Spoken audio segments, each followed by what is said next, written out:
गंगा बहती हो, घर कुआं नहाना ना चाहिए। मात पिता यदि जिंदा हो तो उनको बिना खिलाए खाना ना चाहिए। सूरज गगन में उग जाए तो घर में दीप जलाना ना चाहिए। और देखिए, जिसके जीभ पर सद्गुरु नाम न हो, चाहे जिसके जीवन में सद्गुरु ना हो, उसका छुआ खाना ना चाहिए। अछूत वही है, अछूत वही है जो सद्गुरु ने ही बनाया है। उसकी हड्डी चमड़े मांस की शरीर है, सूत्र सभी है, जन्म से सभी सूत्र है। वासना से हम सबका जन्म हुआ है और वही जन्म से कारण सूत्र होते हैं।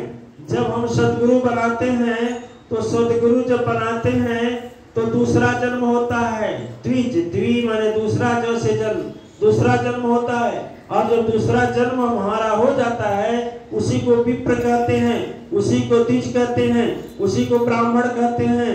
ब्रह्म प्राण से ब्राह्मण अस्ति। और जब तक हमने सद्गुरु नहीं बनाया, कहा गया है कि बड़े बड़ाई पाप के रोम रोम अहंकार, सतगुरु परिचय बिना चारों वर्ण चमार।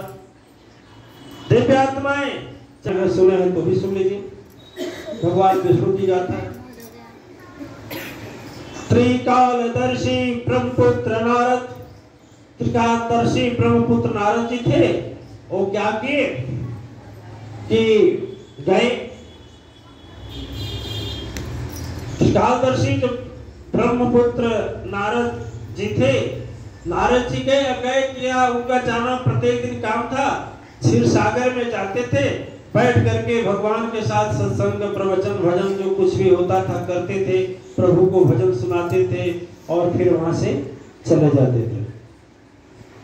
तो जब चले जाते थे तो खटपट शुरू कर दिया। भगवान विष्णु जो है ना, बड़ा संकोची है, बड़े सरल स्वभाव, बड़े संकोची। तो जितना तो बैठते थे, नारद जी उस जगह की मिट्टी निकाल लेते थे और एक बड़े टोकरे में ले करके जा करके फेंक देते थे कहीं ऐसे जगह, और वहां से गंगा जी से माटी लाकर रखते थे। बहुत समय चला गया। तो बहुत समय चला गया तो एक बार की बात हुई कि क्षीर सागर निवासी के जो पाल जय और विजय एक दिन नारद जी से बोला, अरे नारद जी आपको कुछ पता है? बोले नहीं। तो क्या आपको पता ही नहीं है? अरे आपको पता है जहां पर आप सत्संग सुनते हैं, सुनाते हैं ना, भजन तपस्या करते हैं, जब आप जाते हैं मिट्टी भगवान वहां का खोद करके फेंक देते हैं, वहां गंगा की मिट्टी ला देते हैं। कह नहीं, हमसे इतना घृणा करेंगे? अब हम इतने पापी हो गए? ब्रह्मपुत्र नारद देखिए, अहंकार टूटता है दिव्य आत्माएं तो बिना बनाए अहंकार नहीं टूटता है। अभिमान कब तक नहीं टूटेगा? जब तक हमारे जीवन में सद्गुरु नहीं होगा। जब तक जीवन में सद्गुरु नहीं है तब तक हमारा अहंकार टूटने वाला।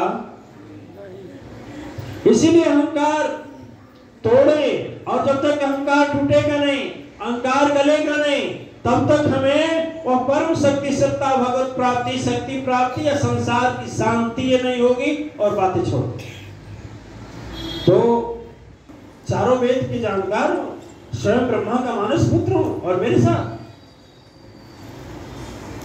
जय विजय कहे अच्छा ठीक है, आपको विश्वास नहीं है ना, तो हम एक आपको उपाय बता रहे, बोलिएगा। कई काम करिए, जय विजय बोले कि हम एक अंतर ध्यान हो जा रहे हैं और आप हमारा भेष धारण करके द्वारपाल की जगह खड़ा हो जाए।